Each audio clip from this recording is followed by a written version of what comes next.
നമസ്കാരം. പ്രധാന വാർത്തകൾ. തട്ടുകടയിലെ ബെഞ്ചിൽ തണുത്തുവിറച്ച് പിഞ്ചോമന. തിരുവല്ലയെ കണ്ണീരിലാഴ്ത്തി ക്രൂരത. തിരുവല്ല. പുലർച്ചെ ചായയടിക്കാനായി കട തുറന്നവർ കണ്ടത് തുണിയിൽ പൊതിഞ്ഞ ഒരു ചെറിയ കെട്ട്.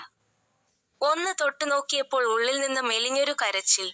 തിരുവല്ല നഗരത്തെ നടുക്കിയ വാർത്തയായിരുന്നു അത്.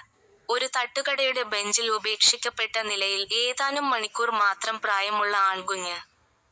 നഗരത്തിന് സമീപത്തെ തട്ടുകടയിൽ നവജാത ശിശുവിനെ ഉപേക്ഷിച്ച നിലയിൽ കണ്ടെത്തിയത് നാടിനെ നടുക്കി. തണുപ്പത്ത് തുണിയിൽ പൊതിഞ്ഞ നിലയിലായിരുന്നു കുഞ്ഞ്.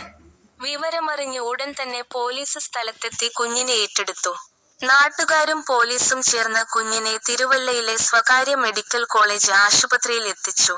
അന്വേഷണം ഊർജിതം. ആശുപത്രിയിലെ തീവ്രപരിചരണ വിഭാഗത്തിൽ നിരീക്ഷണത്തിലുള്ള കുഞ്ഞിന്റെ ആരോഗ്യനില ഇപ്പോൾ തൃപ്തികരമാണെന്ന് ഡോക്ടർമാർ അറിയിച്ചു. സംഭവത്തിൽ തിരുവല്ല പോലീസ് കേസെടുത്ത് അന്വേഷണം ആരംഭിച്ചു.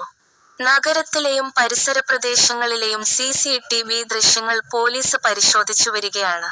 രാത്രി വൈകി ബൈക്കിലെത്തിയ ദമ്പതികളാണോ കുഞ്ഞിനെ ഉപേക്ഷിച്ചതെന്ന സംശയത്തിലാണ് പോലീസ്. കുഞ്ഞിന്റെ മാതാപിതാക്കളെ കണ്ടെത്താനായി അടുത്തുള്ള ആശുപത്രികളിലെ പ്രസവ വിവരങ്ങളും പോലീസ് ശേഖരിക്കുന്നുണ്ട്. മനസാക്ഷിയെ മരവിപ്പിക്കുന്ന ഈ സംഭവത്തിന് പിന്നിലെ കറുത്ത കൈകളെ നിയമത്തിന് മുന്നിൽ കൊണ്ടുവരുമെന്ന് പോലീസ് അറിയിച്ചു.